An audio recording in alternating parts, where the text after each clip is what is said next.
Hey guys, Coach Kurt. So, there's a difference between like judo and JuJutsu, or you get where I'm coming from, sport versus combatives or reality-based martial arts. And it's more than just throwing, well, I'll just throw some punches and kicks in and now it's non-sport. And absolutely you can do that, but you need to be a little bit more structured than that. Your strikes in a jiu-jitsu based system or a Taiho Jutsu or Hapkido, the strikes in and of themselves are designed to distract, off balance, cause kazushi, off balancing, and you have to use them in that manner. You can't just say, oh, I'm going to train boxing. Not that you shouldn't train boxing. Boxing is an amazing system. As limited as it is, I do not want to fight a boxer on their playing field. I want to grapple them. I want to get into the clinch where they're not going to be able to punch me, and I'm going to want to be able to throw them. Punching in the clinch range, dirty boxing, as it were, is the key to making your Taiho Jutsu, your Hapkido, your JuJutsu work for the street, for combatives, for self-defense. A rose being another name is still a rose. That's what we're talking about here. And I'm not talking about, well, you need to train to rip somebody's ear off or you need to train to bite somebody's nose off. Guys, Mike Tyson never trained to bite the ear, but he did it anyway. So I'm not suggesting that shouldn't be in the back of your mind when appropriate. Obviously, you don't use that in all situations. But we're talking about strategic striking, a temiwaza, an art to the striking, and different from what you would see in sports striking like boxing. How to combine your strikes in the clinch range effectively and appropriately, not just going haywire, going off the deep end and just throwing a bunch of strikes, but using it strategically to off balance or distract or redirect your opponent. Okay, so we're also talking about how do you effectively combine your grappling, your joint manipulation, your clinch work with strikes. This is also very important.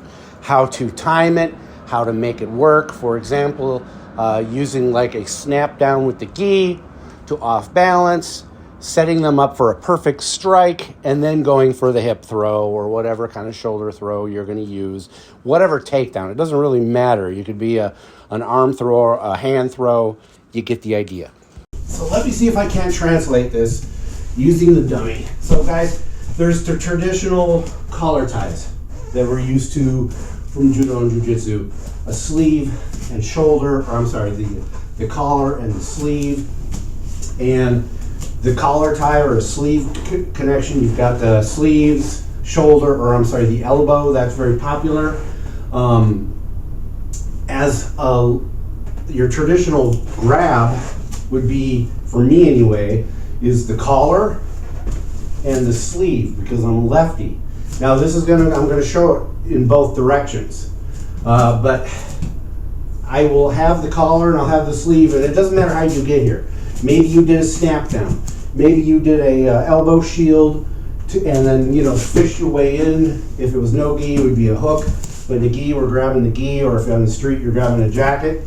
And I've got this here. And traditionally, if I can show this, you would bring up the arm, and you would step up underneath for your seonage type throw. Let me see if I do this from the side. Again, kazushi, where you're off balancing, you're bringing up the sleeve, and I would step in for your traditional type throw. You'd go in like that. We're still doing something like that, but I'm grabbing the collar, and again, they can be striking with this hand, so you gotta be prepared to protect yourself, but you've got the hand, and you're still doing like a snap down to do some kind of like off balancing. You might even bring up the sleeve like you would normally do, but then you're gonna strike with that hand. You're gonna let go of the sleeve and strike. You're controlling it. You might even step off to the side, pulling it down, a temiwaza. Okay, sorry. He's not cooperating. Damning. So boom, and then I'm doing Seonage this way. I'm going in the opposite direction instead of the traditional Seonage. I think that's translating correctly. I think you're getting it. So, and this is nothing new. Judo guys have been doing this kind of stuff forever. The difference is the Atemiwaza. Obviously not in judo. So again, I'm here, Atemiwaza, or from this side, Atemiwaza. I'm coming up underneath, and I'm doing the throw. This only works, of course, with the gi. People say gi, no gi is better for self-defense. I don't buy into that. So the gi is definitely something you should practice. If you do no gi, throw in some gi work. If all you do is gi, throw in some no gi work. However you get into the collar tie. The guy throws the punch, you do your elbow shield, you do body lock, headbutt, whatever. You're grabbing the collar tie, you're getting some knees, you're grabbing the jacket. So you're grabbing the jacket, you're grabbing the sleeve. You guys know I love the snap down. I've shown that on the video. I'll put it in too, where you're just doing the snap. Looks like you're airing out your dirty laundry. That's basically all you're doing. It's a great way to give kazushi to somebody. Snap. What are they going to do? They're going to want to pull back up. As they're pulling back up and pulling away, because you've got their sleeve, Atemiwaza. And then in for your typical, in this case, I don't know what they call it, judo. But it's a Seonage throw, and it's a left-handed approach. Again, it doesn't matter. You should be practicing both sides anyway, because there's melee in combat. I do my elbow shield, and maybe I'm sniffing this way because he's circling this way, and then I end up grabbing this sleeve. And then I do my snap down, or whatever. I flare out, palm strike, whatever, Atemiwaza. And then I do the entry this way. Again, it doesn't matter. This is an example of what I'm talking about. The whole concept is bringing your Atemiwaza into your fighting or your training, and not just randomly. You're using it for real kazushi. In judo and Brazilian Jiu-Jitsu, there's no striking. So they get really good at grip fighting, and you see it all the time. Put it up on screen where people are grip fighting. You know, you're grip fighting, what have you. You have to, think this way, and then you're going this way for your throw. All that you still do in traditional Japanese Jiu-Jitsu, but then you have the advantage of the Atemiwaza. So what am I getting at here? To sum up, I'm talking about using a Atemiwaza that you wouldn't get in Brazilian Jiu-Jitsu or sport judo, that you can only get in systems like Sambo, or at least sport combat Sambo, and classic Jiu-Jitsu, or aka the Japanese Jiu-Jitsu.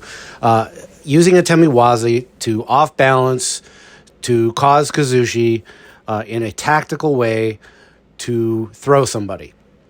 It's a marriage between using the Atemiwaza, not overusing it, using it appropriately when it makes sense. You should be training that as much as you would train other kinds of kazushi. And on screen you see that I'm like shifting, using the body to throw. And again, Atemiwaza, I call it the V8 strike. You see that in the picture right now. I could have had a V8. A slap on the forehead. That's how I think of my Atemiwaza. It isn't necessarily meant to knock you out. Can you knock somebody out with a Atemiwaza? At the beginning of the video, you saw the officer using a pretty good cross a couple times to get the bad guy down. He was trying to escape. Felon. There's another person in the vehicle. In that case, you don't know if the other guy's a bad guy. You don't know if the guy walking up is a bad guy. You want to stop the resisting fighting bad guy as quickly as possible. So you're going to use your atemiwaza more aggressively.